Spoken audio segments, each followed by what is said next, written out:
제목 그 여자는 매주 수요일에만 웃었다. 그 여자는 매주 수요일에만 웃었다. 정확히 말하면 수요일 저녁 7시 30분쯤. 같은 시간, 같은 테이블, 같은 술집에서. 처음엔 우연이라 생각했다. 두 번째엔 패턴이라 느꼈고, 세 번째엔 그건 의도였다. 내가 그녀를 처음 본 건 회사 근처에 있는 작고 어두운 술집이었다. 이름도 없는 간판도 낡아 글자가 반쯤 떨어진 그곳에서 나는 늘 똑같은 자리에 앉아 혼술을 했고 그녀도 늘 같은 자리에 앉아 있었다. 짧은 커트머리, 진한 와인색 립스틱, 그리고 도톰한 니트 가디건. 그녀는 매번 다른 남자와 앉아 있었고 매번 웃었다. 하지만 난 알 수 있었다. 그녀의 웃음은 웃음이 아니었다. 뭐랄까, 입꼬리만 올린 인형 같은 표정. 그런 그녀가 어느 날 나에게 물었다. 여기 혼자 오시나 봐요. 나는 대답 대신 잔을 들었고, 그녀는 나와 같은 술을 시켰다. 복분자. 중년 남자와 여자 사이에 복분자는 묘하게 끈적한 기운을 만든다. 자극적이지도 않고 대놓고 유혹 같지도 않지만 그 붉은 빛이 잔에 흐를 때마다 뭔가 마음이 일렁이는 느낌. 그녀는 이름을 말하지 않았다. 나도 묻지 않았다. 우리는 매주 수요일 그 시간에만 같은 공간을 공유했다. 대화도 스킨십도 없었다.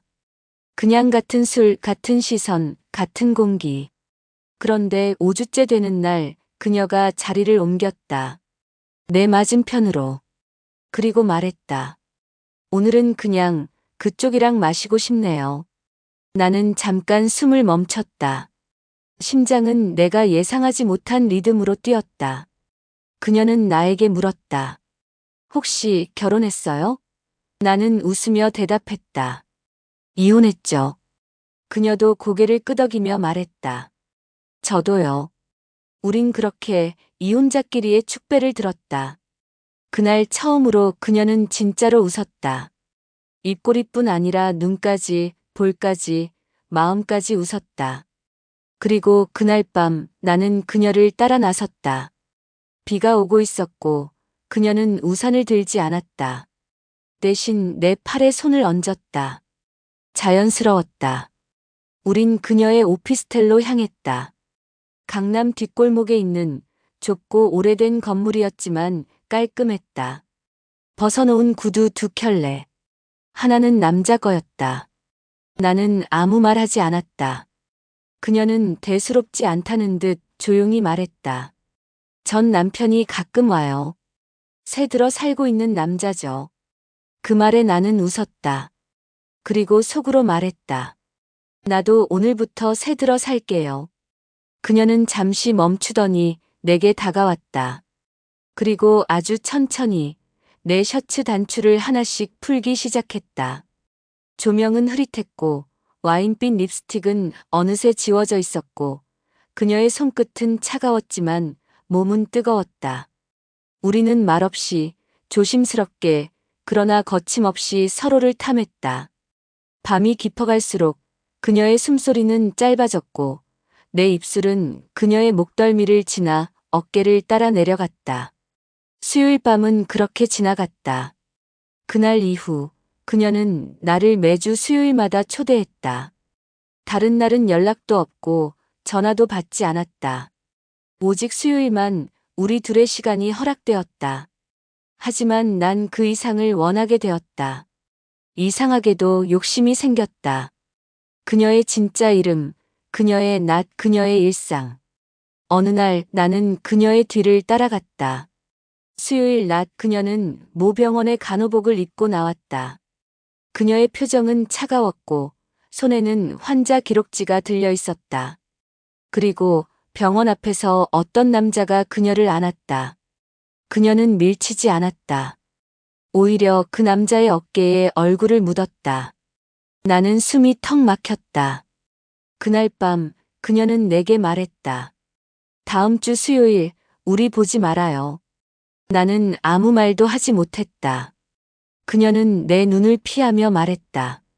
수요일마다 웃는 건 그날만 내가 진짜 나 같아서예요.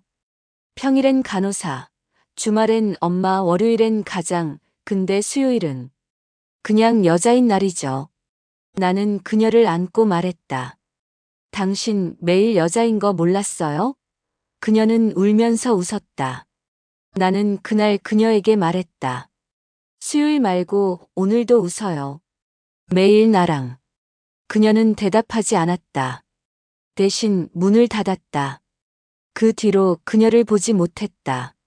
나는 지금도 매주 수요일 저녁 7시 30분 같은 자리에서 복분자를 시킨다.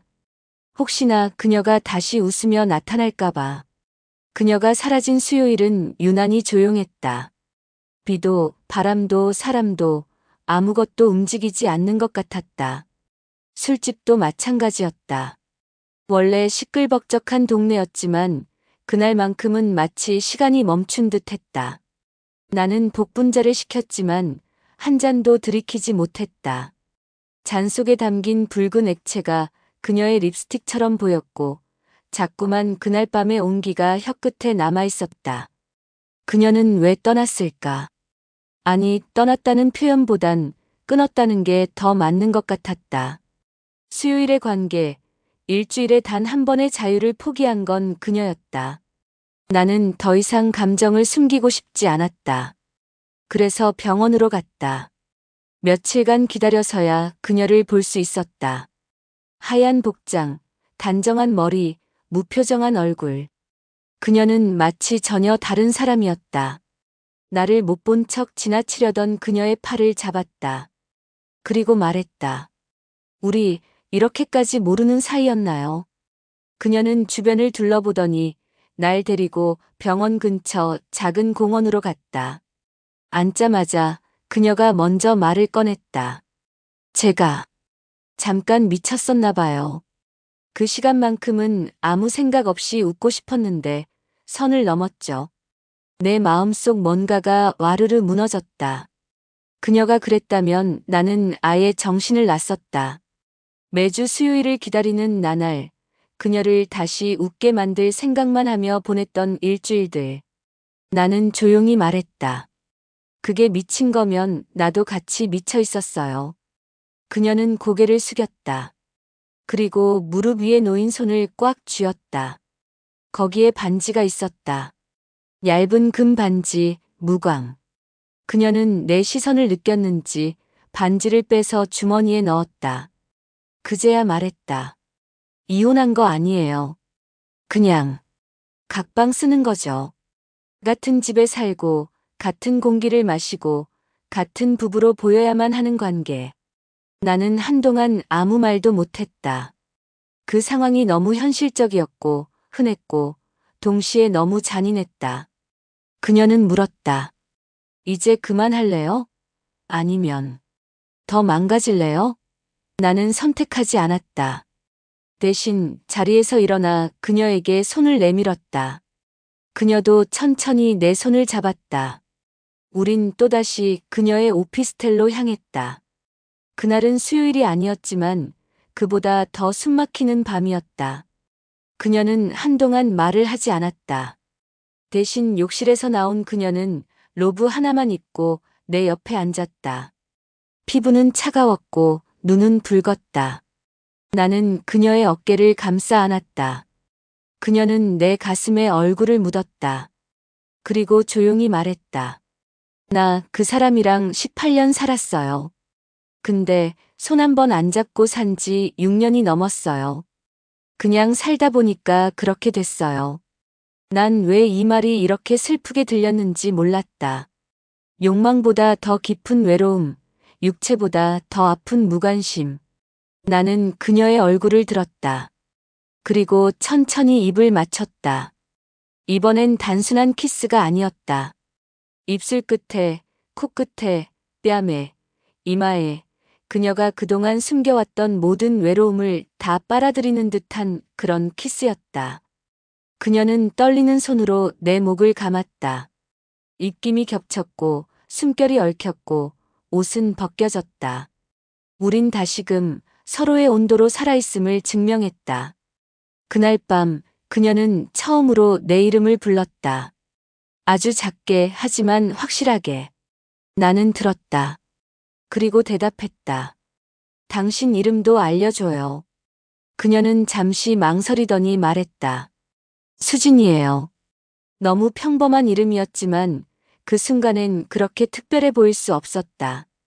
그녀는 내 옆에 누운 채 천장을 바라보며 중얼거렸다. 이러다 들키면 어떡하죠? 나는 웃으며 말했다. 들키면 둘이 같이 도망가요. 그녀도 웃었다. 웃음은 점점 진해졌고 그 웃음은 우리가 다시 한번 서로를 감싸 안게 만들었다. 그날 이후 수요일만의 만남은 깨졌다. 우리는 목요일에도 금요일에도 만났다. 도망치듯 중독되듯. 하지만 그런 도피는 오래 갈 수 없었다. 결국 어떤 날 누군가의 시선이 우리를 덮쳤다. 그리고 그 시선은 그녀의 남편이었다. 낡은 오피스텔 복도, 철제 문 앞, 그 남자는 담배를 피우며 우릴 기다리고 있었다. 그녀는 순간 얼어붙었고 나는 그 남자의 눈을 피하지 않았다. 그는 말했다. 재미 좀 보셨습니까? 그 한마디에 그녀는 주저앉았다. 나는 말없이 그녀를 감쌌다. 그 남자는 아무 말 없이 돌아섰고 계단을 내려갔다. 조용히 하지만 무섭도록 단단하게. 나는 그녀에게 물었다. 괜찮아요? 그녀는 대답하지 않았다. 다만 아주 길게, 아주 깊게 울기 시작했다. 그녀는 한참을 울었다. 말없이, 힘없이 무너지는 사람처럼. 나는 그녀를 아는 채 아무 말도 하지 않았다. 그 어떤 위로도 그 순간엔 소용없었다. 우리는 침묵 속에서 모든 감정을 교환했다. 그녀의 눈물은 내 목을 타고 흘러내렸고 내 손은 그녀의 등을 천천히 어루만졌다. 그렇게 시간이 얼마나 흘렀는지 창밖은 이미 새벽빛으로 젖어 있었다. 그녀는 지친 목소리로 말했다. 나 이제 끝인 것 같아요. 나는 고개를 저었다. 우리가 끝나려면 시작도 있었어야죠. 우린 아직 시작도 못했잖아요. 그녀는 나를 바라보았다. 그 눈동자 안에 슬픔, 공포, 미련, 그리고 희미한 욕망이 어지럽게 섞여 있었다. 그녀는 내 손을 잡고 속삭였다. 지금 여기서 나 좀 지워줘요. 그리고 그녀는 내 입술에 입을 맞췄다. 그날 새벽 우리는 아주 천천히, 아주 깊이 서로를 탐했다. 사랑이라기보다는 구조에 가까웠다. 엉켜진 감정 속에서 숨이 막히는 그녀를 내가 꺼내는 것처럼. 그녀의 숨소리는 얇고 불안정했으며 눈동자는 흐릿했다. 하지만 몸은 너무나도 뜨거웠다. 땀이 배어나온 피부는 조명 아래서 은빛으로 빛났고 그녀는 끝없이 나를 붙잡았다. 마치 놓치면 사라질 것처럼. 그리고 끝나고 나서 그녀는 말했다. 나 집에 돌아가야 해요. 전화를 안 받으면 안 돼요. 나는 고개를 끄덕였다. 그녀가 현관문을 열고 나가는 뒷모습은 처음 만났던 그날과 전혀 달랐다. 무겁고 조심스럽고 뒤돌아보지 않았다. 나는 홀로 남은 방 안에서 그녀가 남긴 향기, 그녀의 온기, 그녀의 흔적을 천천히 닫아갔다. 하지만 다치지 않았다. 며칠이 지났다. 아무 연락도 없었다. 전화도 메시지도 수요일의 약속도. 그렇게 그녀가 내 일상에서 완전히 사라질 즈음 이상한 소문이 회사 안에 퍼지기 시작했다. 우리 팀 과장이 조용히 내게 물었다. 강남 오피스텔. 너랑 연관 있는 거 아니지? 나는 웃으며 대답했다. 그런데 갈 돈이 어딨어요? 그는 어깨를 으쓱하며 말했다. 요즘 무슨 탐정 같은 애가 회사 근처에서 돌고 있대. 어떤 여자 뒤를 쫓는 것 같던데. 나는 아무 말도 못했다. 심장이 요동쳤다. 수진. 나는 곧장 그녀의 병원으로 갔다. 그런데 접수대엔 그녀가 없었다. 간호사 한 명이 말했다. 오늘부로 휴직이에요. 개인 사정으로요. 그날 밤 나는 혼자 오피스텔 앞에 섰다. 초인종을 누르지 않고 그냥 문 앞에 서서 한참을 기다렸다. 문은 열리지 않았다. 그리고 내가 돌아서려는 순간 엘리베이터가 열리고 그녀가 나타났다. 얼굴은 부어 있었고 눈은 충혈돼 있었다. 그녀는 나를 보며 멈칫하더니 조용히 말했다. 안 오실 줄 알았어요. 나도 모르게 튀어나왔다. 미쳤어요? 나 지금 미쳐가요. 그녀는 작게 웃었다. 그리고 말했다. 나 남편이랑 별거 시작했어요. 나가줬어요.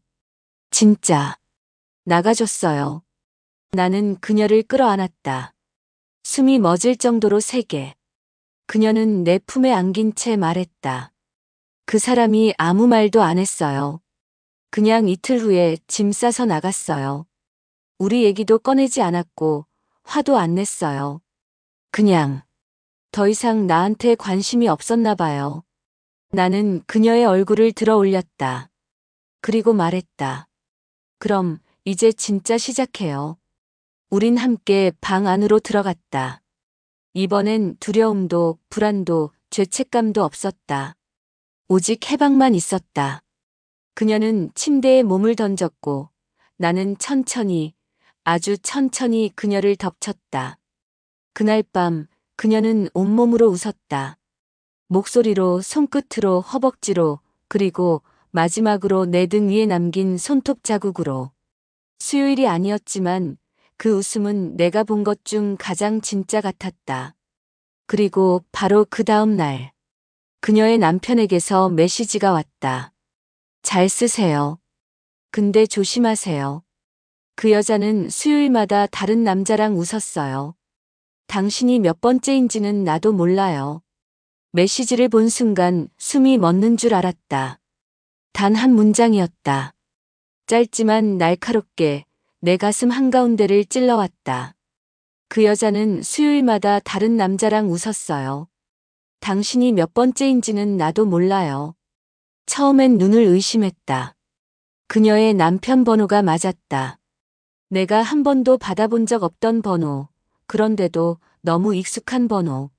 나는 핸드폰을 내려놓고 한참을 멍하니 앉아 있었다. 웃는 그녀의 얼굴이 떠올랐다.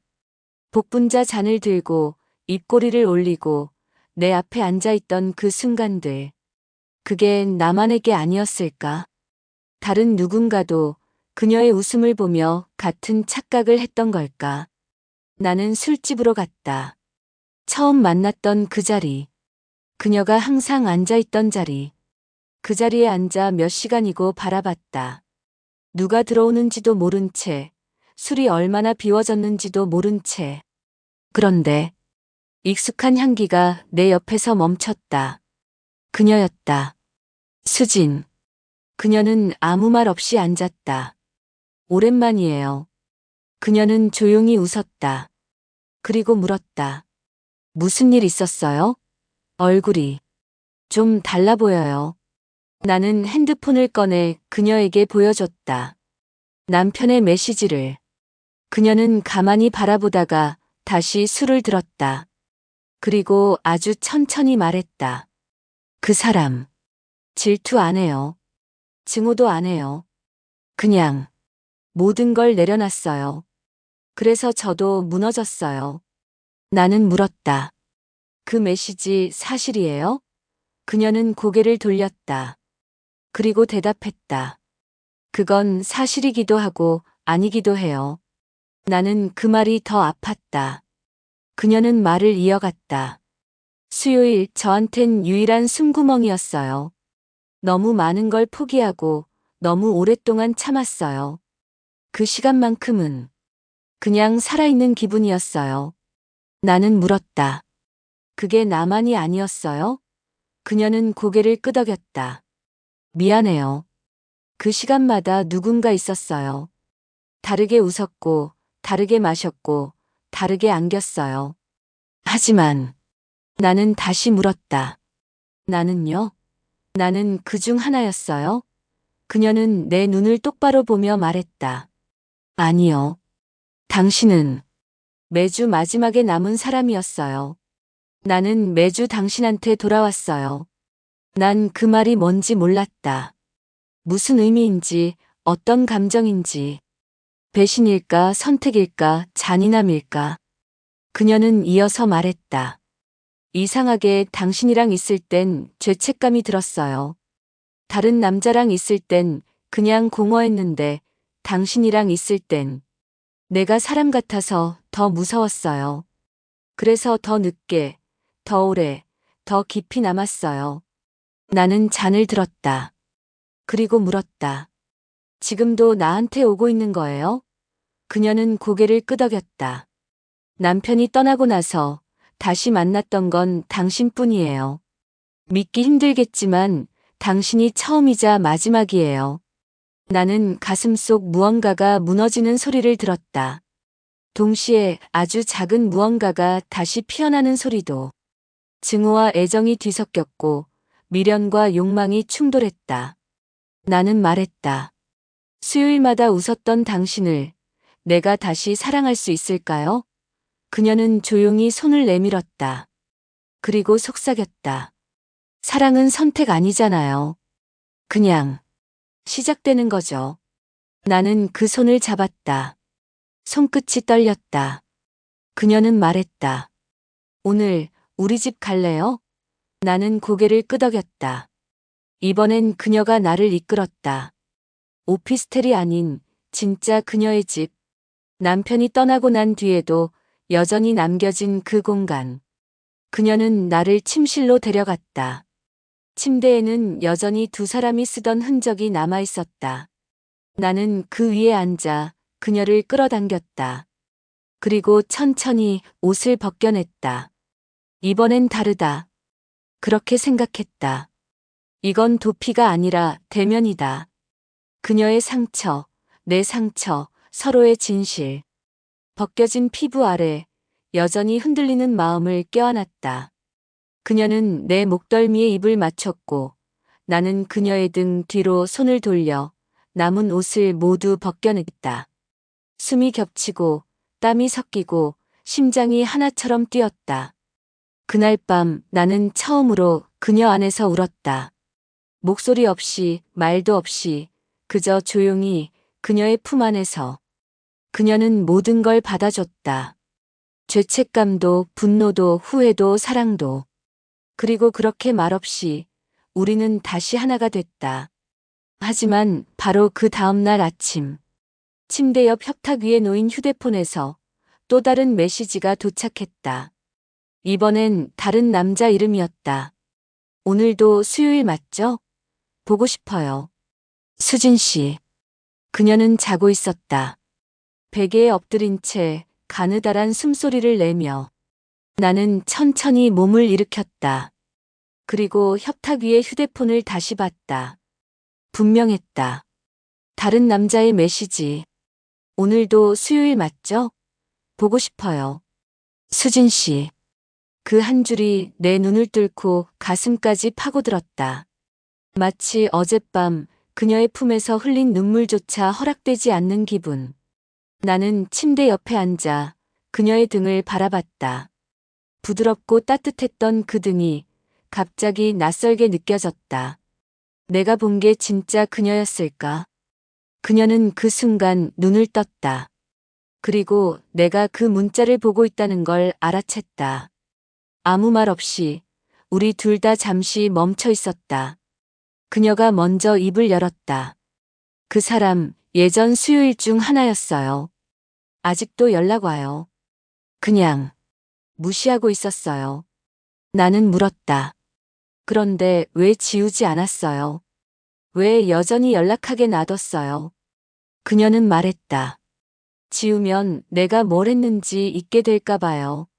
미안한 기억이라도 가지고 있어야 내가 사람 같아서요. 그 말이 너무 잔인했다. 누군가에겐 기억이고 반성이고 감정이겠지만 나에겐 상처였다. 나는 침대에서 일어나 옷을 입었다. 그녀는 조용히 내 등을 바라봤다. 그때 그녀가 말했다. 진심이었어요. 당신 만날 땐 나도 몰랐어요. 이렇게 오래 갈 줄.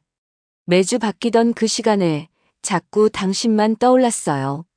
그래서 다른 사람들은 다 끊고 당신만 남겼는데 내가 늦었죠. 나는 고개를 돌렸다. 얼굴을 보지 않았다. 지금 그녀를 보면 분명 다시 무너질 거란 걸 알았으니까. 그녀는 뒤에서 내 팔을 잡았다. 그리고 물었다. 우리 여기서 끝나요? 내가 말없이 손을 뿌리치려 하자 그녀가 내 허리를 안았다. 입술이 등 뒤에 닿았다. 미안해요. 정말 진심이에요. 나는 결국 그 팔을 놓지 못했다. 다시 돌아서 그녀를 끌어안았다.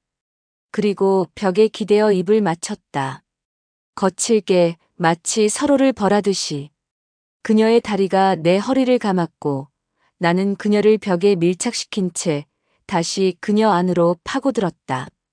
이번엔 분노와 욕망이 뒤엉켜 있었다. 고통을 사랑처럼 삼키고 사랑을 고통처럼 퍼부었다. 숨은 거칠었고 움직임은 더 격렬했다. 그녀는 벽에 손을 짚은 채 내 귀에 속삭였다. 나 당신 거예요. 이제 진짜예요. 그 말을 듣는 순간 무너져 버렸다. 더 이상 판단할 수 없었다. 그녀의 입술, 그녀의 손, 그녀의 몸, 그리고 그녀의 목소리. 모두 나를 중독시키고 있었다. 우리는 거실로, 욕실로, 부엌의 싱크대 앞까지 장소를 바꿔가며 탐닉했다. 집안 곳곳에 우리 흔적이 남았고 그 어떤 죄책감도 막지 못할 욕망이 들끓었다. 하지만 그 욕망의 끝엔 항상 불안이 있었다. 나는 물었다. 그 사람들, 아직도 다 연락 오는 거예요? 그녀는 고개를 저었다. 지금은 아니에요. 그 문자도 내가 받은 마지막일 거예요. 나 이제 정리했어요. 오직 당신만 남겼어요. 나는 믿고 싶었다. 믿어야만 했다. 아니면 내가 너무 바보 같을 테니까. 그날 이후 우리는 동거를 시작했다. 수지는 병원에도 돌아가지 않았다. 매일 요리를 하고 청소를 하고 나를 기다렸다. 처음엔 모든 게 꿈 같았다. 매일 그녀와 눈을 마주하고 아침마다 함께 눈을 뜨고 같은 침대에 잠드는 일상이. 하지만 그건 오래가지 않았다. 어느 날 그녀가 없는 거실에 앉아 있는데 낯선 냄새가 났다. 남자의 향수. 내가 쓰지 않는 익숙하지 않은 향. 욕실 수건에는 긴 머리카락 한 가닥이 붙어 있었고 쓰레기통에는 담배꽁초가 있었다. 나는 담배를 피우지 않는다. 그날 밤 수진에게 물었다. 오늘 누구 왔었어요? 그녀는 놀란 눈으로 나를 바라봤다. 아무도 안 왔어요. 왜요? 나는 대답하지 않았다. 대신 조용히 쓰레기통을 가리켰다. 수지는 멈칫하더니 웃었다. 그거 남편이 두고 간 거예요. 전에 한 번 왔다 갔잖아요. 잊고 있었나 봐요. 나는 믿지 않았다. 아니, 믿을 수 없었다. 그러자 그녀가 내 무릎에 앉으며 말했다. 왜 이래요? 의심해요? 지금까지 우리가 어떻게 지냈는데? 나는 대답했다. 지금까지가 진짜였나요? 아니면 당신이 만든 또 다른 수요일이었어요? 그녀는 처음으로 화를 냈다. 내 뺨을 때리진 않았지만 눈으로 때렸다. 그리고 소리 없이 울기 시작했다. 그렇게 또 수요일이었다. 나는 혼자 술집에 갔다. 익숙한 자리, 복분자 한 병. 그리고 그날 밤 테이블 맞은편에 낯선 여자가 앉았다. 긴 생머리, 짙은 화장, 그리고 붉은 립스틱. 그녀는 웃으며 물었다. 여기 혼자세요? 이상하게도 나는 그 웃음이 익숙하게 느껴졌다. 어디서 본 적 있는 듯한. 마치 또 다른 수진처럼. 나는 조용히 고개를 끄덕였다. 그리고 잔을 들었다. 그녀도 같은 술을 시켰다. 복분자. 그리고 말했다. 저 매주 수요일마다 여기에 와요. 그냥 누군가랑 잠시 있고 싶어서요. 그 여자는 내 맞은편에 앉아 복분자를 잔에 따랐다. 손끝이 떨리지 않았고 눈은 정면을 향해 있었다. 익숙했다. 낯선데 익숙한 그 기분. 나는 조심스럽게 물었다. 혹시 이름이 수진인가요? 그녀는 작게 웃었다. 아니요. 저는 혜린이에요. 왜요? 내가 웃었다. 실없이 술에 취한 사람처럼. 그녀는 말했다. 누군가를 닮았나 봐요. 저는 자주 그런 말 들어요. 특히 남자들이 외로워 보일 때. 나는 순간 숨이 멎는 듯 했다. 외로워 보일 때 그 말이 너무 정확히 내 상태를 찔렀다. 그녀는 잔을 들어 나와 건배를 했다. 수요일은 사람 마음을 가장 무너지게 하는 요일이래요. 일주일의 중간, 뒤도 못 가고 앞도 못 가는 그래서 사람들이 그날 많이 술 마시고 많이 사랑한대요. 나는 그 말을 듣고 왠지 모르게 마음이 풀렸다. 수진이 아닌 혜린이라는 이 여자. 낯선데 이상하게 따뜻했다. 그리고 무엇보다 위험했다. 그날 밤 나는 혜린과 같은 택시를 탔다. 목적지는 말하지 않았다. 조수석 창에 비친 그녀의 얼굴을 보며 나는 다시 물었다. 진짜 수진이 아니에요? 그녀는 대답했다. 아니라고 했잖아요. 그런데 꼭 그 사람처럼 보이나요? 나는 고개를 끄덕였다. 너무 닮았어요. 그녀는 작게 중얼거렸다. 그 여자 당신한테 어떤 사람이었어요? 나는 대답하지 않았다. 대신 그녀의 손을 잡았다. 차 안의 공기가 뜨거워졌다. 내 손 안에서 그녀의 손이 천천히 뒤집혔다. 택시는 멈췄고 우리가 내린 곳은 또 다른 오피스텔이었다. 그녀는 문을 열고 들어가며 말했다. 수요일이잖아요. 잠깐 잊어도 되죠? 나는 말없이 그녀의 뒤를 따랐다. 집 안은 조용했고 향이 익숙했다. 이상했다. 수진이 쓰던 향수와 비슷했다. 나는 현관 쪽을 돌아봤다. 거기엔 낮게 쌓인 남성용 구두 2켤레가 있었다. 혜리는 말했다. 뭐해요? 안 들어와요? 나는 안으로 들어갔고 그녀는 내 손목을 끌어당겼다. 바로 거실 소파에 앉히고 다리를 걸쳤다. 속옷이 보였다. 노출이 아니라 의도였다. 나는 물었다. 혹시 이 상황도 익숙한 거예요? 그녀는 고개를 기울이며 속삭였다. 매주 수요일 저는 누군가와 한 번쯤 무너지기로 했어요. 대신 사랑은 없어요. 이건 단순한 허락이에요. 당신은 괜찮아요? 나는 순간 숨을 삼켰다. 수진과 혜린. 다르지만 너무도 닮았다. 말투, 행동, 그리고 방식까지. 나는 소파에 앉은 채 그녀를 끌어당겼다. 그리고 입을 맞췄다. 혀가 닿고 손이 가슴을 덮을 때 그녀가 속삭였다. 진짜 수진 씨한테 받은 상처. 나한테 풀어도 돼요. 나는 그 말에 멈칫했다. 그리고 조용히 물었다. 당신 어떻게 수진 이름을 알아요? 그녀는 피식 웃었다. 아, 말했구나. 들켰네. 나는 몸을 밀어냈다. 그녀는 천천히 다리를 풀고 말했다. 놀랐죠?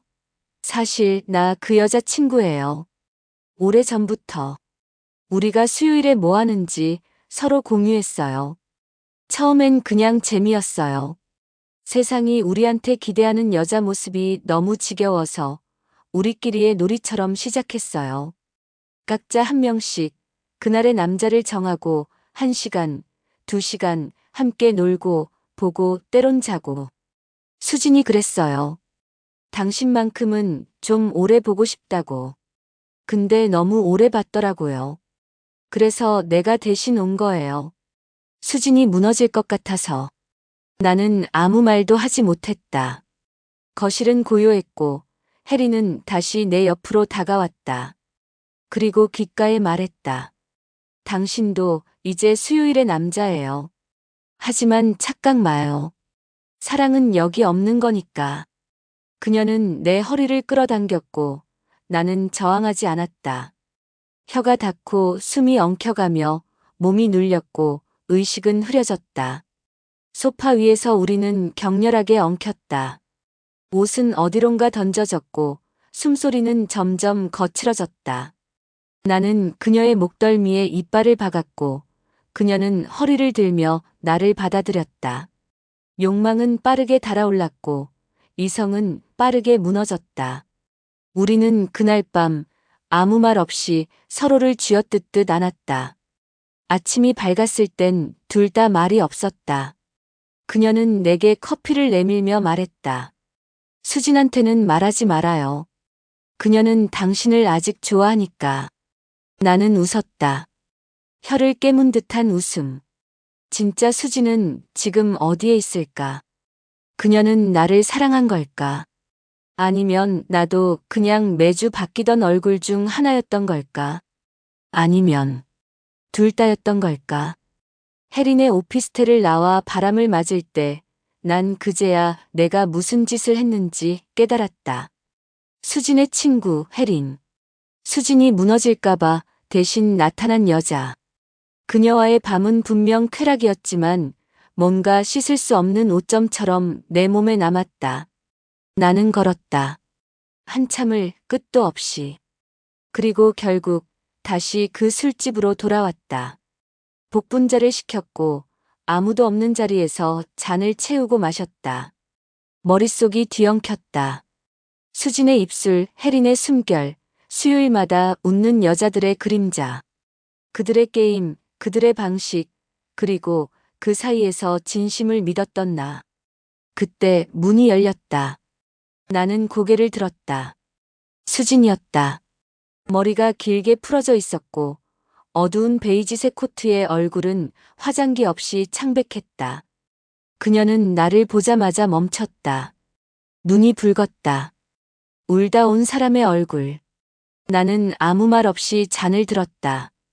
그녀는 조용히 내 맞은편에 앉았다. 그리고 말했다. 들었겠죠. 혜린이 뭐라고 했는지. 나는 대답하지 않았다. 그녀는 고개를 떨궜다. 그 사람이랑은 오래됐어요. 우리가 만든 수요일은 말하자면 세상을 향한 복수였어요. 사랑받고 싶었고 미움받고 싶었고 아무나라도 누가 봐줬으면 했어요. 당신을 만났을 때도 처음엔 그랬어요.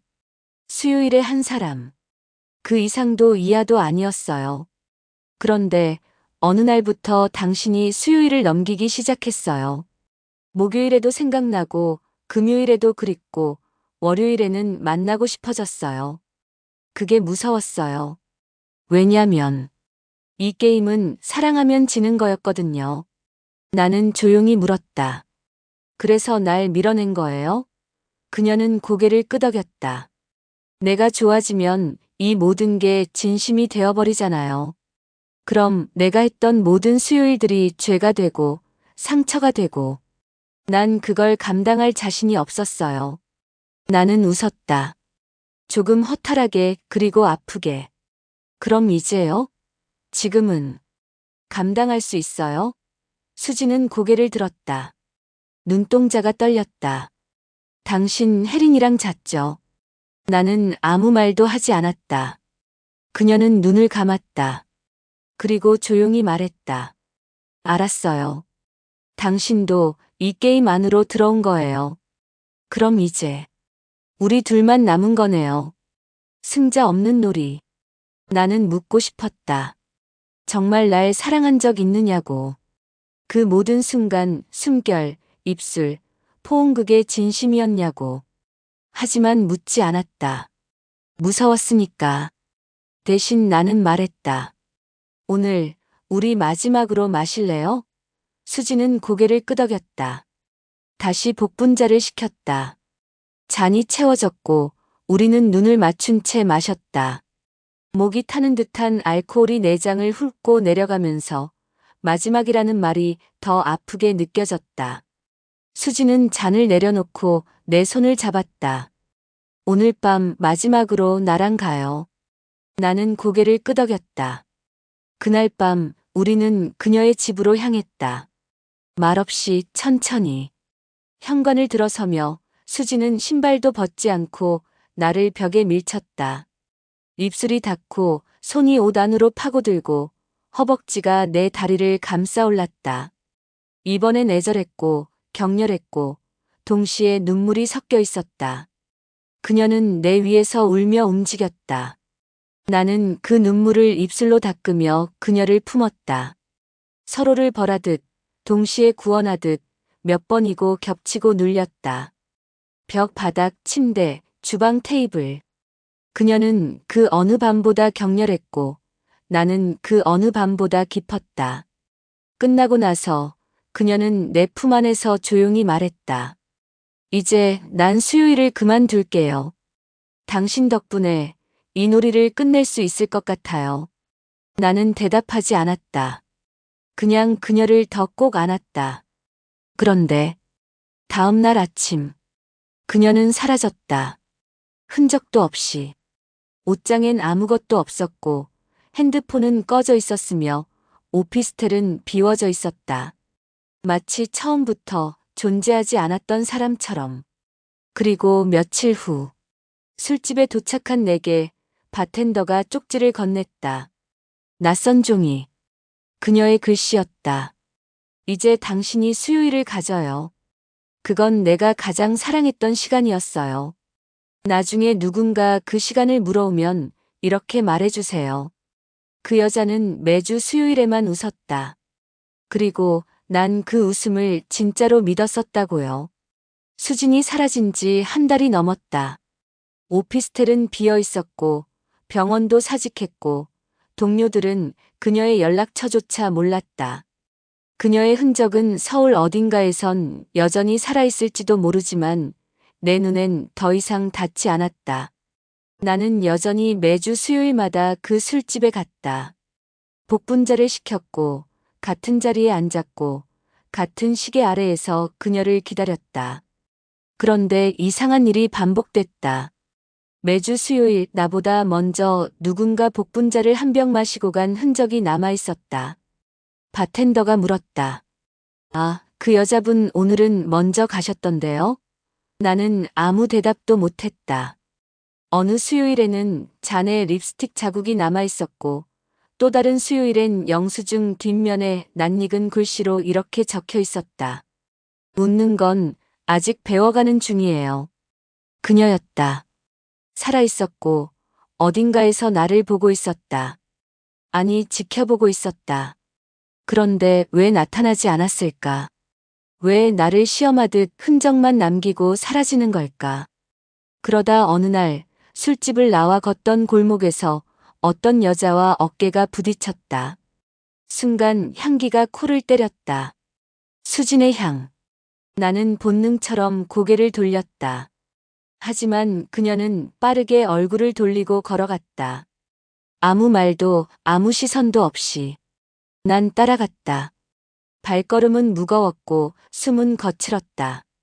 수지는 작은 골목 안으로 들어섰고 나는 그 뒤를 조용히 따랐다. 그 골목 끝엔 작은 찻집이 있었고 그녀는 그 안으로 들어갔다. 문이 닫히기 전 나는 손을 뻗어 막았다. 그리고 안으로 들어섰다. 그녀는 테이블에 앉아 있었다.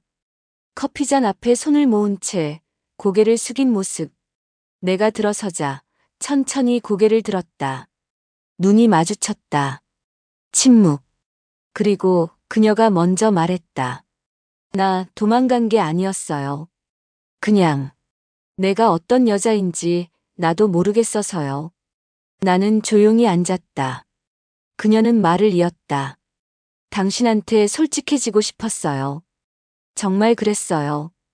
근데 그럴수록 내가 너무 더럽게 느껴졌어요. 당신은 매주 나를 진심으로 바라봤는데 나는 그걸 이용하고 있었어요. 그리고 해링까지 당신에게 보냈죠. 나는 고개를 숙였다. 그녀는 물었다. 지금 나 미워요? 나는 대답하지 않았다. 미워한다고 말하면 너무 쉬워질 것 같았고, 용서한다고 말하면 너무 가벼워질 것 같았다. 대신 나는 그녀의 손을 잡았다. 말없이 꽉. 그녀는 작게 떨었다. 그리고 눈물을 흘렸다. 내가 그날 그렇게 사라진 이유죠. 병원에서 내가 진짜 아팠거든요. 검사 결과 폐에 작은 그림자가 있다고 했어요. 정밀 검사를 받아야 한다고. 근데 당신이랑 더 얽히면 나 혼자 아프기 싫어서. 나는 숨을 삼켰다. 그날 밤 그녀의 눈빛이 그렇게 깊고 절박했던 이유. 그녀는 말했다. 지금은 다행히 양성으로 나왔어요. 치료도 끝났고요.